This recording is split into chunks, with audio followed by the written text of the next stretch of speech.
Hello મિત્રો, કેમ મજામાં જોશો ને? મજામાં ન હોય તો આપણા બ્લોગ જોતા રહ્યો. તો આજે આપણે 1000 સબસ્ક્રાઈબરના ચેલેન્જમાં આજે આપણો 14મો દી છે. તો આપણે આવી ગયા યાદ સવારના પોરમાં રસોડામાં જઈને જોયું તો મસ્ત મજાનો નાસ્તો તૈયાર થતો હતો. નાસ્તા કરતાં આપણે બતાવી દીધું આપણું મોઢું, પછી કરી લીધો ફટાફટ નાસ્તો અને ફટાફટ જોઈ લીધા કેટા બકરા, કારણ કે આજ તો આપણે નવરા હતા. તો ગયા રખડવા માટે.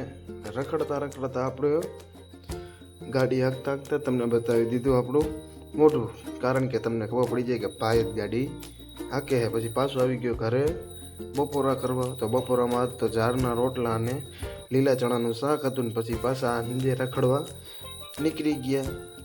અને રખડતા આજ તો બહુ રખડો. પછી આવી ગયો પાછો ઘરે સાંજે વાળું કરવા. તો વાળુમાં તો દૂધ, ખીચડી, રોટલા અને મમરા. તો ફટાફટ વાળું કરી લીધું. વિડીયો સારો લાગ્યો તો લાઈક કરો, શેર કરો અને મળીએ નેક્સ્ટ વિડીયોમાં.